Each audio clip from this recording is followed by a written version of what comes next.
감사합니다. 자, 우리 하나님의 말씀 읽고 또 말씀 듣도록 하겠습니다.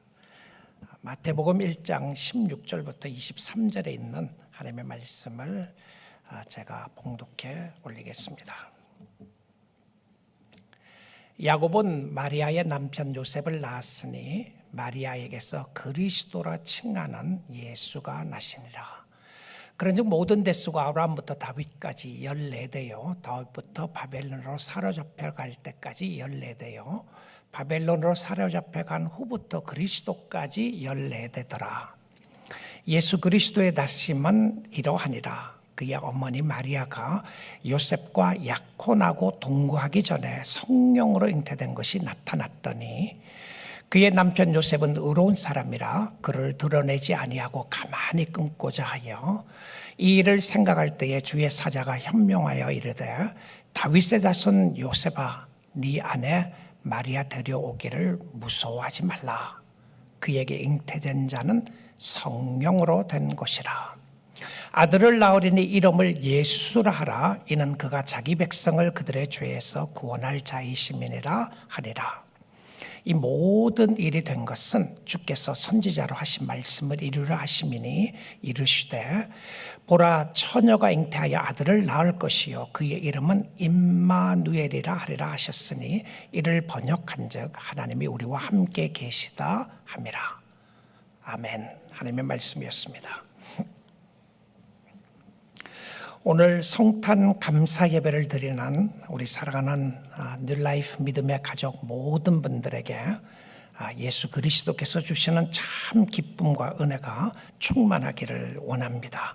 예수 그리스도가 이 땅에 오신 날은 최고의 기쁜 날입니다. 성탄의 기쁨이 우리 모두에게 임해서 우리 하나님을 바라보고 예배하는 축복이 있기를 원합니다. 오늘 본문 말씀은 우리가 너무나도 잘 아는 말씀입니다. 이 말씀을 가지고 우리의 삶 속에 역사하시는 하나님의 축복을 누리는 시간이 될 수 있기를 원합니다. 여러분, 이 땅에 태어나셔서 평생 동안 크리스마스를 셀러브레이트 하셨습니다. 그렇죠? 예수를 믿는 사람이든 믿지 않는 사람이든 성탄절을 지나오고 있었는데요. 여러분, 평생 동안 가장 기억에 나는 성탄절이 언제였나요? 언제가 제일 좋았습니까? 잠깐 한번 생각해 보십시오. 기억에 나는 그날, 그 성탄절. 저는 설교 준비를 하면서 생각해 보게 되었습니다. 나에게 성탄절이 가장 기억에 나는 때는 언제였는가? 저는 교회 다니는 친구들과 함께 우리 집 뒷동산에 올라가서 어렸을 때의 크리스마스 추리를 잘라왔던 때가 기억납니다. 그때는 그냥 잘라오면 되는 겁니다. 그리고 그 크리스마스 트리를 제일 좋은 거를 친구 둘이 가서 잘라서 교회에 장식하는 데 쓰게 됐습니다. 그때가 초등학교 때였는데요. 참 많이 기억이 나요. 그리고 초등학교 때 다녔던 교회가 크리스마스 이브가 되면 늘 새벽송을 돌았습니다. 그러면 교회에서 밤을 새고 아침에 일찍 새벽송 하러 갔습니다. 새벽송 가서 좋았던 것 중에 하나는 먹는 거줘서 좋았어요. 그리고는 돌아와서는 그것을 같이 간 사람들끼리 나눠서 먹었습니다. 그 시간이 참 좋았습니다. 성탄절 예배 때 좋았던 것 중에 하나는 어렸을 때는 선물 받는 게, 상 받는 게 그렇게 좋았어요. 그리고 그때 상 줬던 상의 가장 큰 상은 교회에 출석한 개근상이었습니다. 제가 다녔던 교회 그 출석을 늘 불렀는데요. 주일학교 때에. 그리고 출석을 부르고 성경 구절 외운 사람들, 출석한 사람들을 선물을 줬는데, 그런데 개근상이 제일 큰 상을 주셨어요. 여름에 친구 집에나 친척 집에 어디 가게 되면 주일날 꼭 그 교회 가서 출석했다는 증을 가지고 갔습니다. 그러면 우리 본교에 갖다 주면 제가 예배 출석한 것처럼 해주었어요. 그만큼 주일 예배가 너무너무 중요하다는 것을 가르쳤던 그런 때였습니다. 그리고 참 즐거웠던 시간들이 많았습니다. 제가 설교 준비를 하다가 너무 기뻐서 감사하는 시간을 갖게 되었어요. 쭉 생각해 보니까 어렸을 때는 제일 좋았던 게, 크리스마스가 좋았던 것이 예수 때문보다는 선물 받는 게 좋았던 것 같아요. 그리고 나에게 중심이 되었던 것을 바라보게 되었습니다. 그렇지만 너무 좋은 시간이었어요. 오늘 본문 말씀에 보게 되면 예수님을 가르쳐서 예수 그리스도라고 이야기를 합니다. 어떤 사람은 예수가 first name이고 크라이스트가 last name인 줄 아는 사람들이 참 많이 있어요. 혹시 여러분 중에도 그런 사람 없으시죠? 예수의 이름이 맞는 것은, first name인 것은 맞습니다. 그래서 오늘 본문에 나오는 예수 그리스도 임마누엘에 관한 말씀을 우리가 깊이 한번 새겨보기를 원합니다. 다 안다고 생각하지 마시고요, 성령께서 여러분에게 오늘 깨달음을 주시기를 원합니다. 우리가 알고 있는 말씀을 기억하는 것이 매우 중요하고요, 그리고 그 말씀을 가지고 내 삶 속에 적용하는 것이 무엇보다도 중요하기 때문에 그렇습니다. 예수님은 이렇게 태어났다고 성경을 이야기를 합니다. 마태복음 1장 18절인데요. 예수 그리스도의 나심은 이러하니라. 그의 어머니 마리아가 요셉과 약혼하고 동거하기 전에 성령으로 잉태된 것이 나타났더니, 예수의 탄생은 믿는 사람의 전부 다 신앙 고백입니다. 어디서부터 신앙 고백이 나오느냐 하면 예수의 어머니는 확실하게 마리아입니다. 그런데 그를 키워준 아버지는 요셉인데, 사실 요셉은 진짜 그의 아버지가 아니었습니다. 요셉은 예수님의 스텝파더였습니다. 여러분, 스텝파더라고 한번 생각해 보셨나요? 어렸을 때에 나를 낳아준 아빠가 있는데 엄마가 이혼을 했어요. 그리고는 엄마가 재혼을 했습니다. 재혼하게 되면 그 아빠를 가르쳐 스텝파더라고 그러죠. 스텝파더였습니다. 예수님의 진짜 아버지는 하나님이십니다. 여기서부터 신앙은 달라지게 됩니다. 그런데 하나님이라고 나오지 않고 성령의 역사라고 나와요. 이 땅에 남자의 씨를 통하여 태어나지 않는 사람은 한 사람도 없습니다. 아무리 과학이 발달을 해도 씨를 만들 수는 없습니다. 아이를 만드는 씨를 만들었다, 정말로 끝나는 세상이 될 겁니다. 이 땅에서 남자의 씨를 가지고 태어나지 않는 사람은 없는데, 남자의 씨가 없이 태어난 사람은 예수밖에 없습니다. 예수님은 마리아의 태를 빌렸지만 그러나 성령의 씨로 태어나게 되었어요.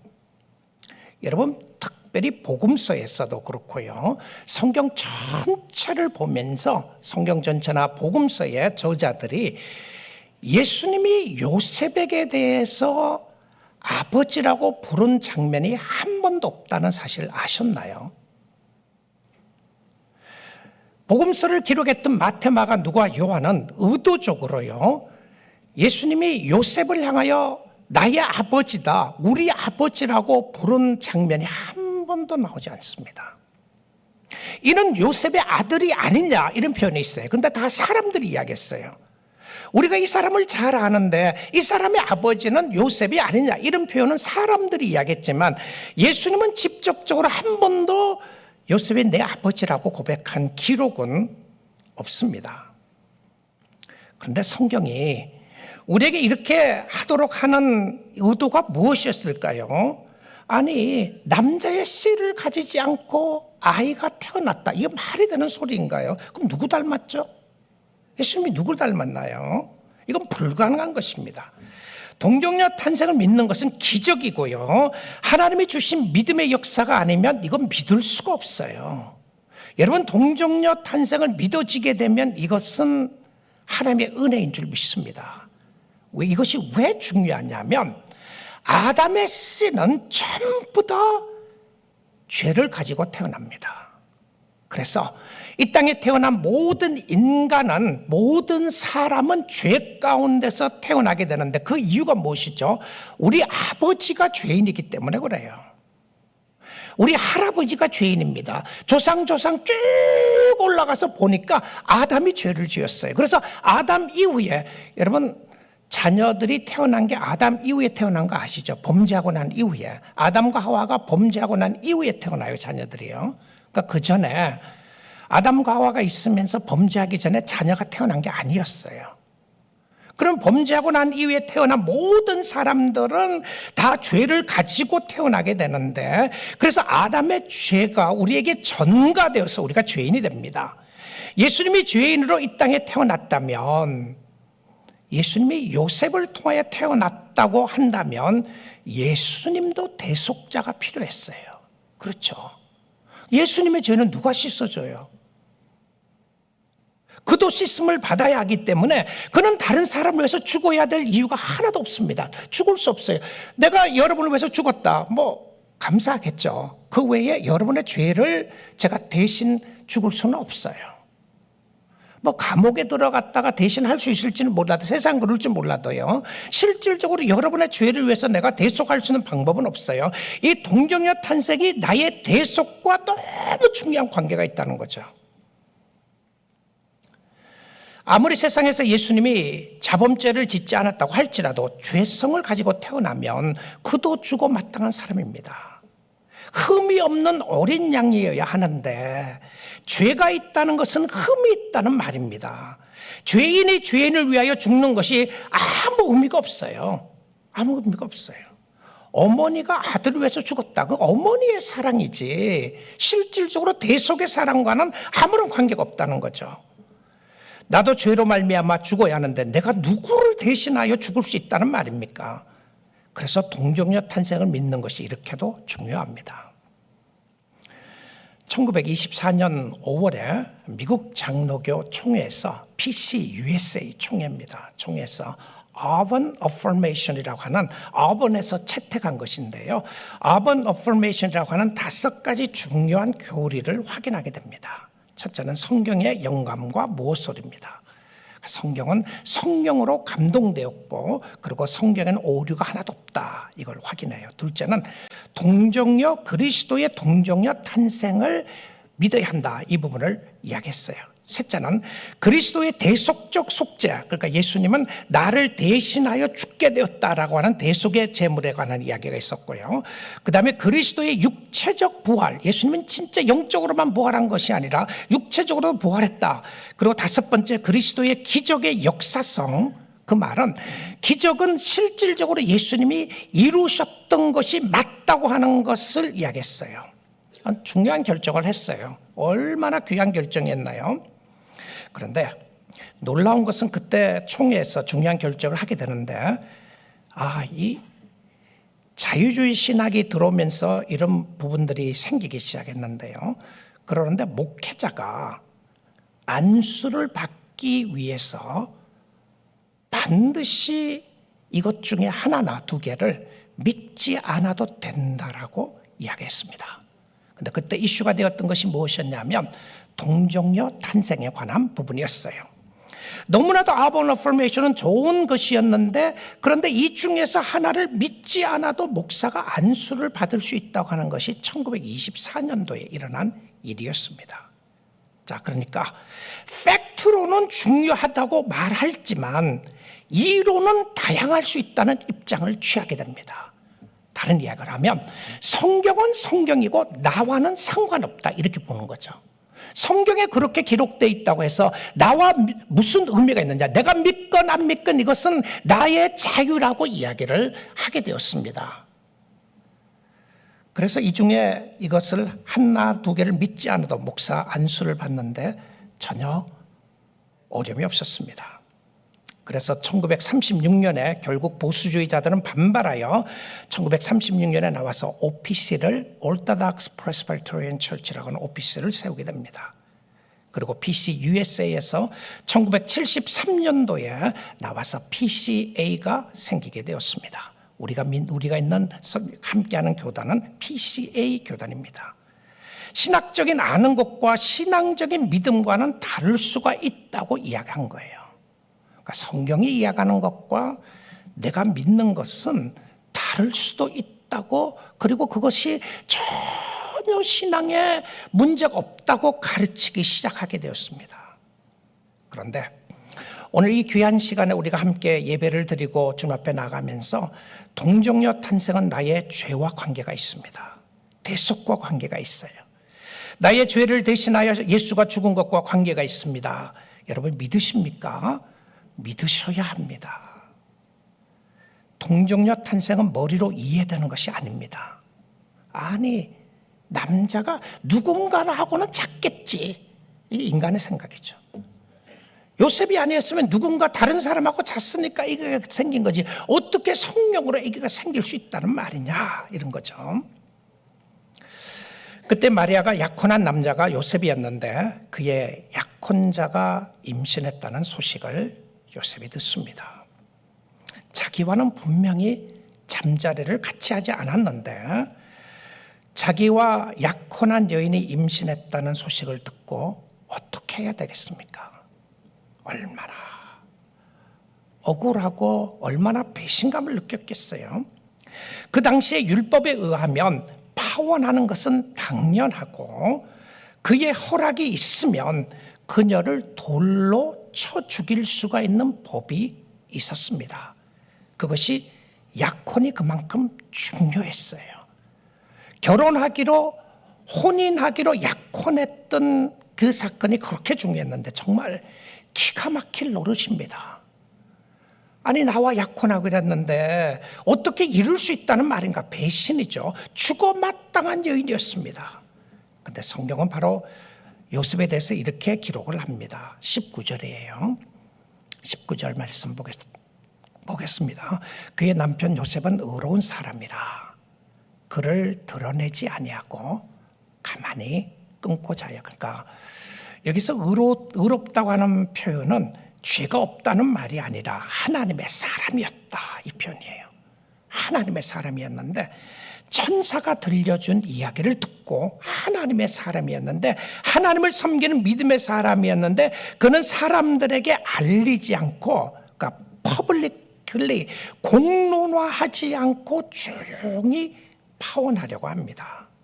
자, 그 생각을 혼자서 하고 있는데 이것이 며칠 걸렸는지 얼마나 시간이 걸렸는지는 모르겠어요. 근데 그 생각을 하고 있는데 하나님의 메신저인 천사가 나타납니다. 천사가 나타나서 이렇게 말하는 거예요. 20절입니다. 이를 생각할 때에 주의 사자가 현몽하여 이르되, 주의 사자가, 주의 천사가 나타났습니다. 그리고는 말합니다. 다윗의 자손 요셉아, 네 아내 마리아 데려오기를 무서워하지 말라. 자, 여기서는 아내라고 하는 표현을 그대로 씁니다. 약혼자였지만 약혼자라는 표현을 쓰지 않고 아내를 지금 당장 데리고 오라는 거예요. 데려오기를 두려워하지 말라, 무서워하지 말라. 그에게 잉태된 자는 성령으로 된 것이라고 이야기를 합니다. 아마 요셉이 굉장히 무서웠던 것 같아요. 오랜만에 공트도 도대체 내 인생은 이게 뭐냐? 어떻게 이룰 수가 있는가? 사람들의 비난도 생각했을 것이고 정죄도 생각했고, 내가 이 여자를 믿을 수 있을까? 천사의 말은 진짜인가? 이게 말이 되는 소리인가? 그렇지 않겠어요? 그런데 그는 성령의 메시지에 순종을 합니다. 여러분, 하나님의 사람은 말씀에 순종을 해요. 그 말씀이 그대로 믿어지는 거예요. 믿고 따라갑니다. 믿음의 사람은 말씀에 순종하는데 어떤 어려움이 있다고 할지라도, 마음에 요동치는 어려움이 있어도 말씀 따라 순종하고 나가요. 여러분, 혹시 동정녀 탄생이 믿어지지 않는다고요? 세상적인 것으로는 당연합니다. 우리는 말도 안 되는 것, 세상적으로 말도 안 되는 것을 성경이 이야기해주고 믿으라고 그러는 거예요. 그런데 성령의 역사를 우리가 믿어진다는 것이 기적이 아니겠습니까? 그런데 이 이야기를 가장 먼저 믿었던 사람이 누군지 아세요? 요셉이었습니다. 자기가 약혼한 아내가 임신했다는 소식을 듣고 가장 먼저 성령께서 너에게 너 약혼자가 임신하게 된 것은 성령으로 통해서 됐다. 하나님, 천사여, 말도 안 되는 소리 하지 마십시오. 어떤 남자가 있었겠죠. 누군가는 있었으니까 이렇게 됐지 않겠어요? 그러지 않고요. 성령께서 말씀해 주시는, 천사가 이야기해 주는 이야기 그대로 가장 먼저 믿었던 사람이 요셉이었습니다. 인간이 믿었어요, 하나님의 말씀을요. 못 믿어진다고요? 성령의 역사가 나타나면 믿어지는 거예요. 우리도 믿어야 합니다. 하나님이 하신 일이었어요. 그리고는 천사가 아들이라고 가르쳐 줍니다. 그가 낳을 아이는 아들인데 이름을 이렇게 지으라고 천사가 가르쳐 주었어요. 21절 보겠습니다. 아들을 낳으리니 이름을 예수라 하라. 자, 여기에 정확하게 예수의 뜻이 무엇인지를 기록해주고 있습니다. 예수, 우리는 심플하게 이야기하면 Savior이라고 이야기를 하죠. 구원자다. 자, 그런데 그 구원자라고 하는 말만 이야기하면 놓쳐요. 중요한 것을요. 자, 이름을 예수라라. 이는 예수가 자기 백성을 그들의 죄에서 구원할 자이심이라 하니라. 세상은 이거 안 믿어요.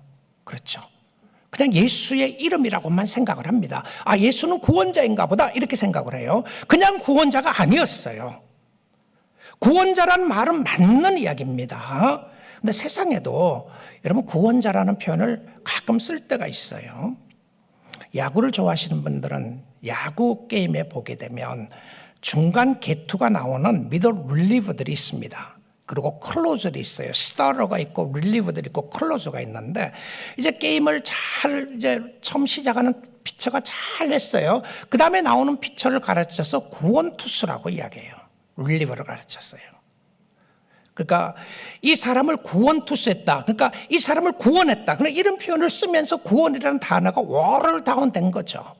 실질적으로 중요한 의미를 놓치게 되었던 것이었습니다. 그래서 어려움에 처해 있는데 도와줄 때 저 사람이 나를 도와줬으면 나를 구원해 준 사람이다. 이렇게 이야기하죠. 이 사람이 나의 구원자다. 나의 물질이 내 구원자다. 나에게 의미를 줬던 구원자라고 생각할 수 있습니다. 예수란 말을 구원자인데 왜 우리가 이 예수를 믿어야 하느냐면 무엇에서부터 구원을 했다는 말입니까? 자, 다시 띄워줘 보세요. 그들의 죄에서. 중요한 이야기입니다. 예수가 우리의 구원자라고 하는 의미는 우리의 죄에서. 자, 그러니까 예수를 믿는 사람이 나는 죄인이라는 생각을 해야 예수를 믿을 수 있는 것은 내가 죄인이라는 생각이 들지 않으면 예수를 믿을 필요가 없어요. 믿고 싶은 마음이 하나도 안 드는 거죠. 왜 예수를 못 믿는가? 교회는 다니지만 왜 예수를 못 믿는가? 그것은 내가 죄인이라는 의식이 생기지 않기 때문에 그래요. 근데 예수가 구원자라는 것이 믿어지면 반드시 하나님 나는 죄인입니다라는 고백을 반드시 하게 돼 있어요. 그러니까 마음속 깊은 곳에서 죄를 고백하는 일 없이 구원자는 필요 없습니다. 여러분, 이 땅에 살아나가는 동안에 우리는 죄를 대속할 사람의 필요성을 잘 못 느낍니다. 이 땅에 사는 동안에. 왜 그렇죠? 여러분, 이 땅에서 가장 나를 나대게 하는 것은 돈이잖아요. 물질이죠. 돈 있으면 다 되잖아요. 아프면 병원 가면 되고, 배고프면 밥 사 먹으면 되고, 돈 있으면 집을 사면 되고, 좋은 차를 사면 되고, 돈으로 다 해결될 수 있는 것이 세상입니다. 돈으로 다 해결될 수 있는데 무슨 예수가 필요해요? 왜 예수가 필요한 거예요? 사치 아닌가요? 이것이요. 그런데 돈으로 해결할 수 없는 것이 있어요. 뭐죠? 생명입니다. 생명은 돈으로 해결할 수가 없어요. 생명을 죽은 사람을 다시 살릴 수가 없어요. 돈으로 해결할 수 없는 것은 우리가 죄 가운데 있을 때에 구원해 줄 구원자를 찾는 데 있어서 이건 돈으로 해결할 수가 없어요. 물질로 해결할 수 없다는 것이죠. 그런데 죄를 해결해야 될 필요성을 느끼지 않으면 우리는 구원자가 필요 없습니다. 스스로 지옥에 들어가 있는 나를 끄집어낼 수 있는 방법이 없는 거예요. 내가 지옥불에 떨어져 있는데 나를 끄집어내줄 사람이 필요하다는 거죠.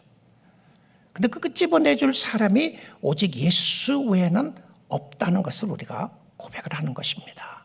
우리 사랑하는 성도 여러분, 세상이 뭐라고 그래도요, 이 땅에 살아나가는 동안에 여러분이 세상에 의해서 감사하고 세상에 주어진 많은 것들을 위하여 즐기고 감사하는 건 너무 좋은 겁니다. 이 땅에 사는 동안 일반 은총 속에 주신 하나님의 축복입니다. 그것도 즐기는 거 축복이에요. 그런데 여러분, 하나님의 특별 은총 속에 반드시 가져야 하는 것은 오늘 성탄 감사 예배를 드리면서 예수라는 이름 하나만 기억해 보십시오. 그가 우리를, 자기 백성을 그들의 죄에서 구원할 자이라고 이야기를 합니다. 근데 자기 백성이에요. 여러분 그거 아셨나요? 예수님은 이 땅에 사는 모든 사람들을 구원하기 위해서 오신 것 아니에요. 무슨 말이냐면 이 땅에 있는 모든 사람을 구원해야 되는데 어떤 사람은 지옥 갔다고 생각해 보십시오. 그럼 예수가 잘못한 건가요? 그건요. 누구 잘못이죠? 어떤 사람은 예수 안 믿어요. 예수 안 믿어도 구원을 하시나요? 예수님이요? 그럴 수가 없잖아요. 성경에서 보게 되면. 그런데 예수님은 자기 백성을 구원하러 오셨다고 되어 있는데 예수의 보혈은, 십자가에 흘리신 예수의 보혈은 한 방울도 헛되지 않았어요. 그 말은 예수님이 구원하고자 하는 자기 백성은 eventually, 결국은 다 구원받을 겁니다. 왜냐하면 예수의 보혈의 능력이 있기 때문에 그렇습니다. 그런데 여러분이 예수님의 백성인지 아닌지 어떻게 알 수 있어요? 내가 하나님의 자녀인지 아닌지, 자기 백성을 구원하는데 자기 백성인지 아닌지를 어떻게 알 수 있습니까? 알 수 있는 방법, 확실한 방법은 오늘 여러분이 예수를 향해서 아버지라고 부르면 아버지의 백성이 되는 겁니다. 아버지, 내가 당신을 사랑합니다. 나의 구원자이신 예수님, 나를 구원해 주신 주님이 나의 아버지시고 나의 하나님 것을 믿습니다. 이것으로 여러분이 하나님의 자녀라는 것을 확인할 수 있고 증명할 수 있어요.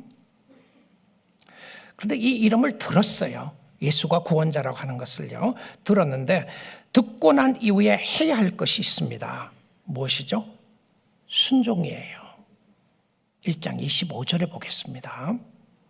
아들을 낳기까지 동침하지 아니하더니 낳음의 이름을 예수라 하니라. 참 요셉이 놀랍습니다. 임신했다는 소식을 들고 아내를 데리고 왔는데 아내와 잠자리를 하지 않고 아이를 낳게 되니까 천사가 가르쳐준 대로 그대로 이름을 예수라고 지어줍니다. 말씀에 순종하는 거죠. 자, 오히려 세상적인 모습으로 생각을 한다면 요셉은 그 누구보다도 할 말이 많은 사람입니다. 불순종에 있었어도요, 말도 안 되는 소리를 자기에게 이야기를 하는 것이고, 그리고 이것이 어떻게 믿어지는지 DNA 검사도 할 수 없고 말입니다. 어떻게 해요? 그 시대에. 그럼에도 불구하고 하나님의 말씀에 순종하고 나갑니다. 예수가 그들의 죄에서, 우리들의 죄에서 구원할 자임을 알고 순종합니다. 자, 그 다음에 그리스도라고 하는 이름의 뜻입니다. 이름이 예수인데 그리스도라는 말은 언제 나왔습니까? 그리고 그것은 무슨 뜻이죠? 자, 마태복음 1장 18절 보겠습니다. 예수 그리스도의 나심은 이러하니라. 언제 어떻게 칭해졌는지 모르는데 그리스도라는 것이 함께 칭해졌어요. 그리스도의 나심은 이렇게 되었다고 이야기하는데 성경에서 예수님께 붙은 또 다른 이름입니다. 예수 그리스도가 함께 가는데 언제부터 이런 이 그리스도가 따라갔죠? 예수님이 태어나기 전부터였습니다. 마태복음 1장 16절을 한번 볼게요. 16절 말씀을 보게 되면 요셉은 마리아의 남편, 야곱은 마리아의 남편 요셉을 낳았으니, 요셉이 낳았다고 이야기를 하지 않고요. 요셉은 태어났고 요셉의 가문을 통해서 예수님이 오셨어요. 그러니까 다윗의 가문이에요. 이 가문이요. 마리아에게서 그리스도라 칭하는 예수가 나시니라. 그러니까 강조가 뭐죠? 그리스도예요. 이게 더 중요한 거예요. 더 중요했던 겁니다. 그리스도라 칭하는 예수였어요. 그러니까 그리스도라 칭한다는 말은 그의 중요한 사역이 여기에 담겨 있다는 거죠. 역할이 담겨 있어요. 도대체 그가 누구인가 이겁니다. 예수다. 그가 누구죠? 예수 그가 누구인가 이걸 물어봐야 돼요. 계속요. 그래서 마태복음 1장 1절부터 17절까지 쭉 예수님의 족보에 대한 이야기를 먼저 합니다. 여러분, 복음서 중에서 마태복음은 유대인들을 대상으로 쓴 복음서입니다. 마가복음이 먼저 쓰여지게 되고요. 그다음 마태복음이 쓰여지는데, 마태는 누구의 audience가 첫 번째 리더가 누구였느냐 하면, 읽을 사람들이 이 첫 번째 읽을 대상을 유대인들이었어요. 자, 그러면 유대인들이라고 생각하면 유대인들에게 가장 중요한 인물들이 있죠. 아브라함, 믿음의 조상이잖아요. 아브라함을 통해서 이스라엘 백성들이 나오게 됐어요. 그리고 또 누구죠? 다윗입니다. 자, 그래서 마태는 주저함 없이 족보를 기록을 하면서요, 아브라함과 다윗을 이야기를 하는데, 여러분, 누가복음에 가서 보게 되면 누가복음은 전체적으로 대상이 누구냐면 이 땅에 사는 모든 사람들이에요. 헬레니스트.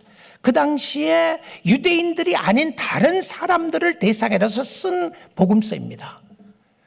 근데 어디까지 올라가는지 아세요? 족보를 쭉 보게 되면 아담까지 갔다가요, 아담 위에 하나님까지 갑니다.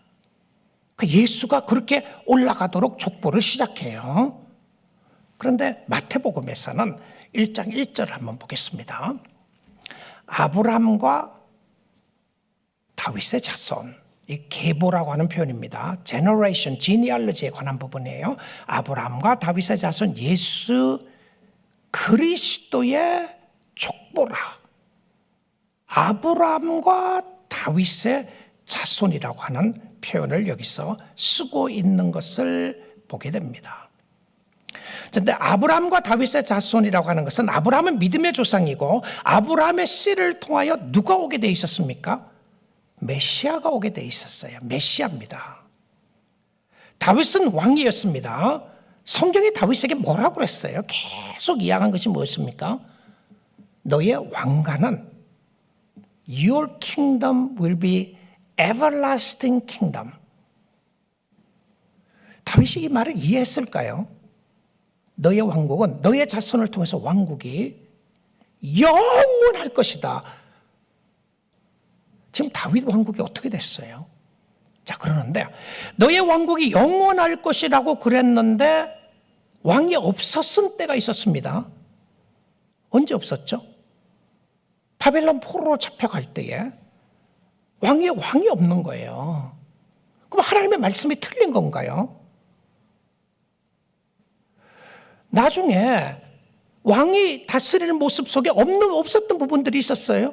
그럴 때는 이방 나라가 다스리고 할 때는 자신들의 왕을 못 세웠어요. 그럼 하나님의 말씀이 틀린 건가요? 하나님께서 말씀하시기를 너의 왕국은 영원할 것이라고 그랬는데 왕국이 없었을 때 그럼 뭘 믿어야 되는 거예요? 그들이. 그때 하나님이 이걸 가르쳐 준 겁니다. 결국 다윗 왕을 통해서 세울 영원한 왕국은 누구라고요? 예수 그리스도였다는 겁니다.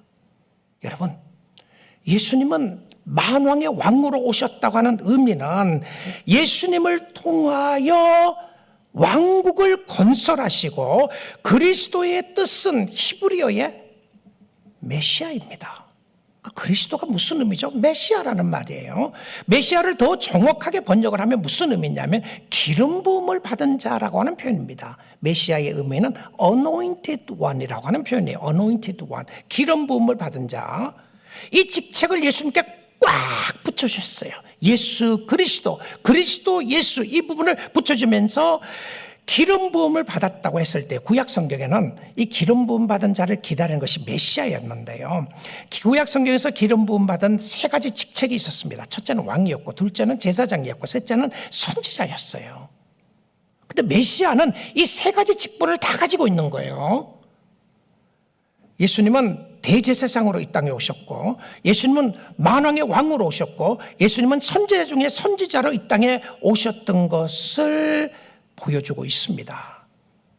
그러니까 예수님이 마지막 선지자가 되시고, 예수님이 메시아이시고, 예수님이 구원자이시라는 것을 보여줍니다. 우리 사랑하는 성도 여러분, 오늘 이 아침 시간에 예수 그리스도가 여러분의 메시아입니까?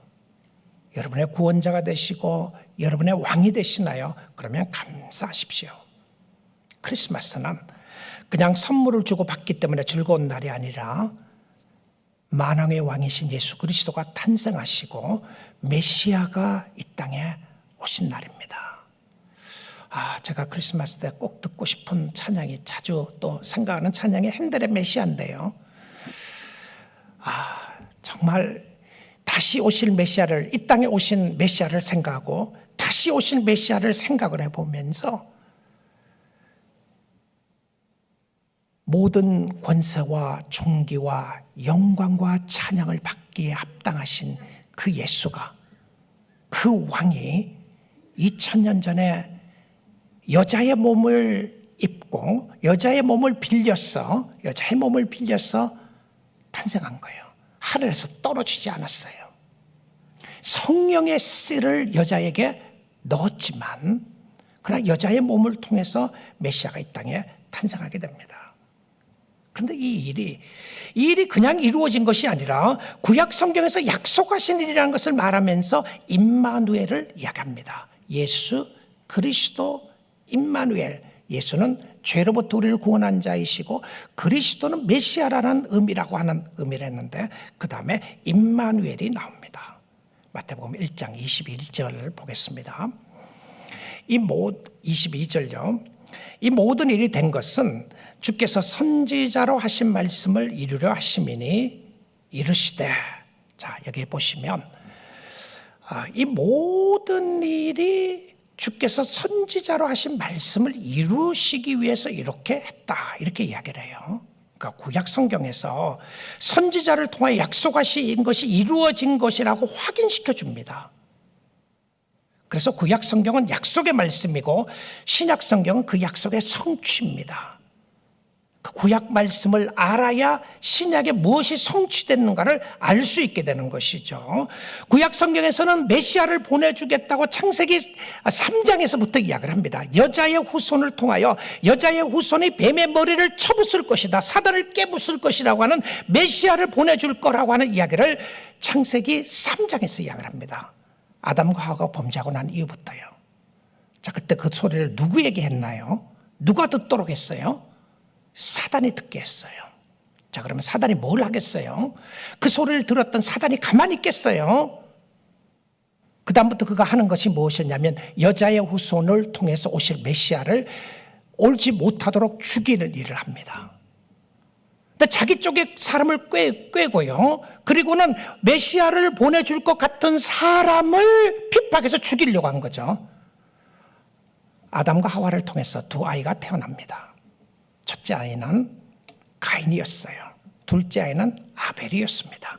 사단이 기가 막히게 장자가 혹시라도 얘를 통해서 메시아가 태어날까 생각을 해서 얘를 꼬시기 시작한 겁니다. 무엇으로요? 예배를 가지고 꼬셨어요.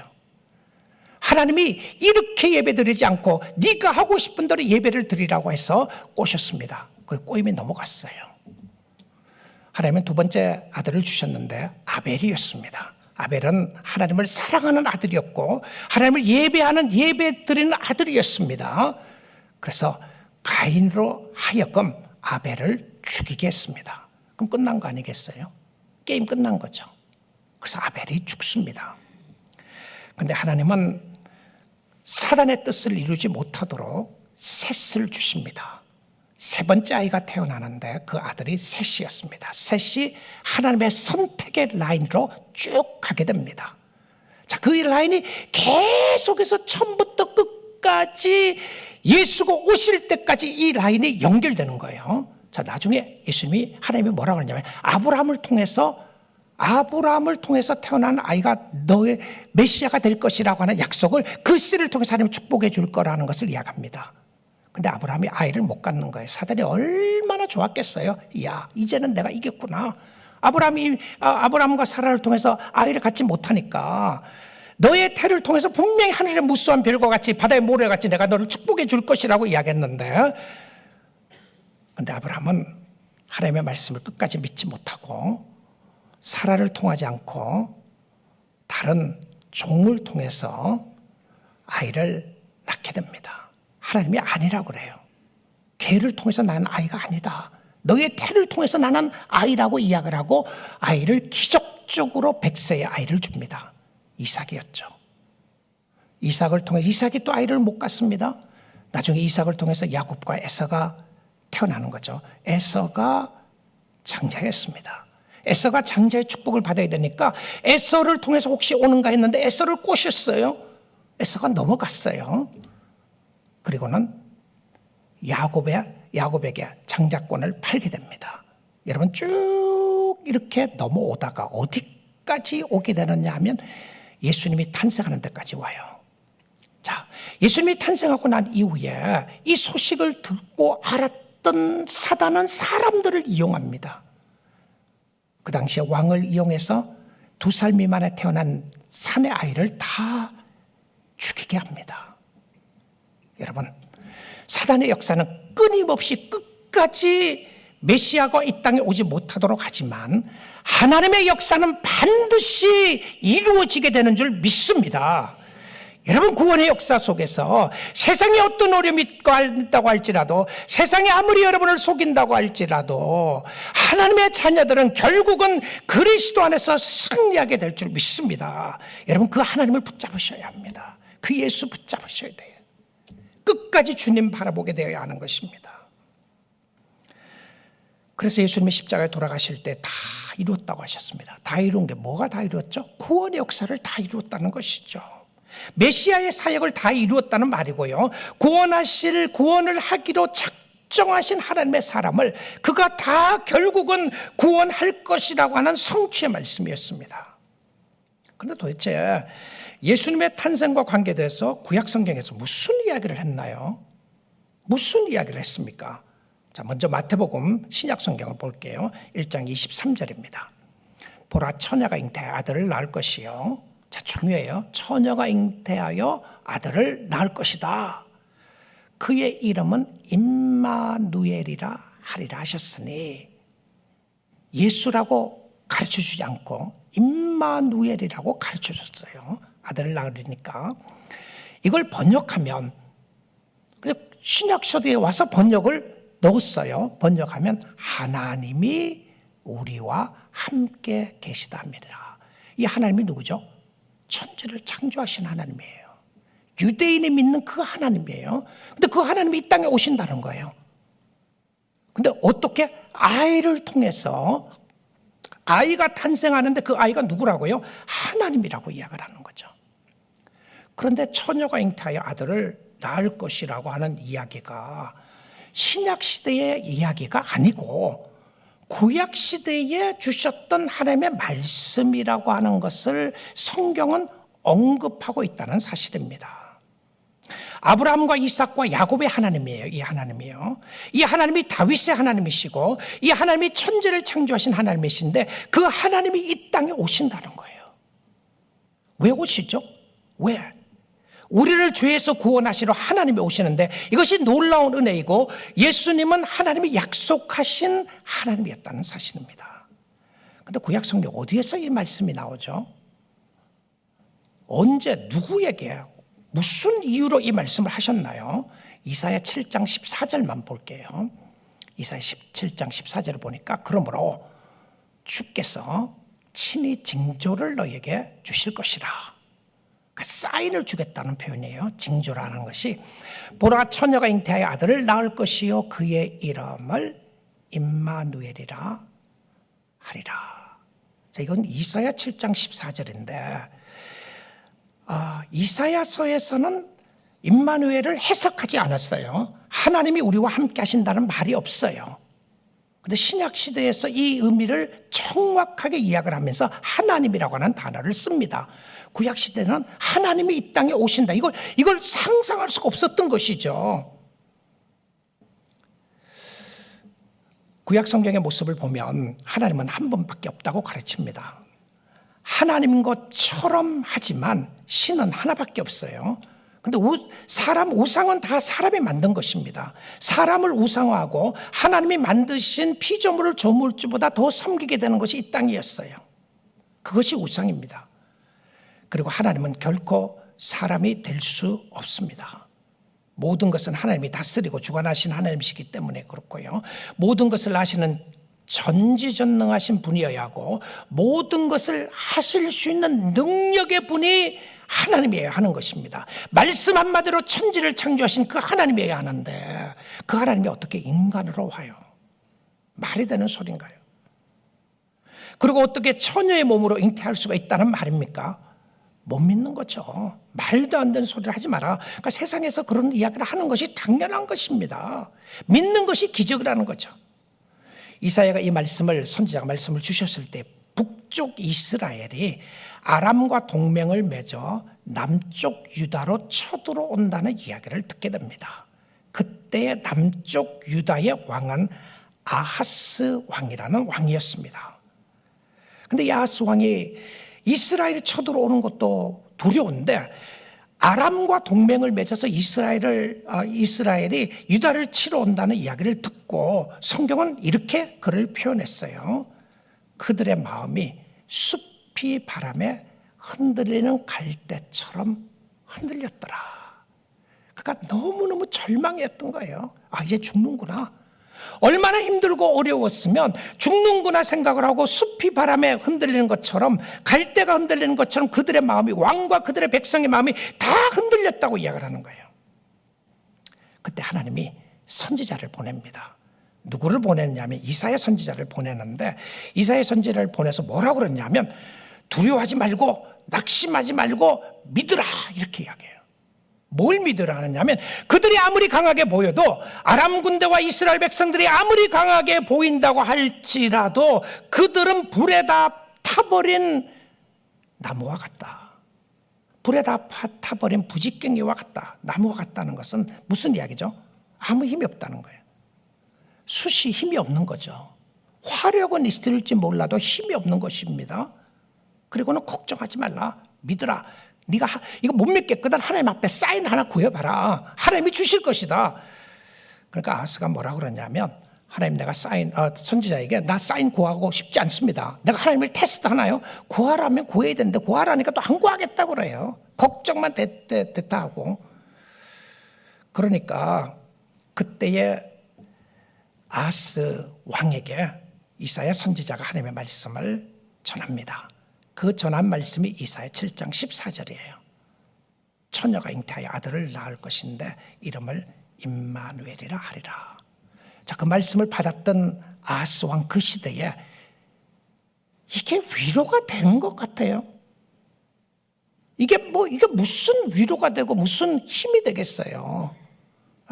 군대를 보내주겠다는 것도 아니고 아이가 태어나는데 완전 봉창 두드리는 소리를 하는 겁니다. 말도 안 되는 소리를 하는 거예요. 자, 여러분, 왜 성경이 잘 안 믿어지느냐 하면 우리에게 갭이 있기 때문에 그래요. 나의 현실과 믿음에 큰 갭이 있습니다. 근데 믿음은 하나님의 말씀을 따라가게 해요. 근데 믿지 못하도록 하는 것은 무엇이었냐면 나의 생각을 늘 세상하고 비교하도록 만들어줍니다. 세상의 논리와 세상의 생각과 세상의 경험으로 가지고 하나님을 믿으려고 하니까 자꾸 갭이 크게 생기는 거예요. 아하스에게 이 말씀을 주셨을 때가 언제였냐면 예수님이 탄생하기 전에 700년 전의 이야기입니다. 아니 so what? 지금 내가 힘들고 어려워서 죽겠는데 700년 후에 일어날 일들하고 나하고 무슨 상관이 있어요? 근데 성경은 정말 놀랍습니다. 여러분, 예수 믿는 것이 기적이라고 이야기를 하는 것은요, 정말 여러분 예수를 잘 믿어야 되는 것은 이 예수를 제대로 믿고 나갈 수 있는, 제대로 예수를 믿고 하나님을 사랑하는 이 은혜가, 축복이 얼마나 큰지 모릅니다. 세상은 여전히 이야기하는 거예요. 아니 처녀가 잉태 애들 낳는데 언제 그 아이가 태어났냐, 누구냐, 계속 이야기했지 않겠어요? 그 아이가 누구냐, 아니 온다더니 언제 오느냐. 700년이라면 엄청나게 긴 세월입니다. 그렇지 않아요? 그 자기 때에는 못 느낀 거예요. 그리고는 뭐라고 그래요? 믿음으로 오실 것이다, 오실 것이다. 그를 믿고 의지하고 나가라. 그를 믿고 의지하고 나가라는 거예요. 오늘 이 시대를 살아가고 있는 우리 사랑하는 뉴라이프 성교교회 여러분, 예수님이 여러분이 태어나고 난 이후부터, 예수를 믿고 난 이후부터 말세란 소리 들었잖아요. 우리 아버지 때도 말세라고 그랬어요. 우리 할아버지 때도 말세라고 그랬어요. 아니 그런데 나 때도 말세라고 그러고 내 후손에게도 말세라고 하는데 예수님이 언제 온다는 말이냐, 안 오는 거 아니냐. 바로 이겁니다. 이게 우리로 하여금 믿음을 자꾸 깎아내리는 거예요. 뭐죠? 현실입니다. 그런데 구약 성경에 있는 것이 너무나도 감사한 것은 구약에서 약속했던 것, 신약 성경에 예수 안에서 다 이루어졌다는 사실입니다. 믿으십시오. 예수님은 반드시 다시 이 땅에 오실 겁니다. 예수를 믿는 자는 찬란한 영광 가운데 부활 승천하게 될 것이고 하나님을 바라보게 될 것입니다. 지금 여러분의 형편과 상황이 힘들고 어렵다고 할지라도 오늘 여러분이 믿음으로 주를 바라보아야 하는 것은 세상이 여러분을 낙심시키고 좌절시키고 절망시키고 힘들게 한다고 할지라도 그 세상 의지하고 사는 것이 아니라 보이지 않는 약속에 신실하신 하나님을 의지하고 살 수 있기를 주님의 이름으로 축복드립니다.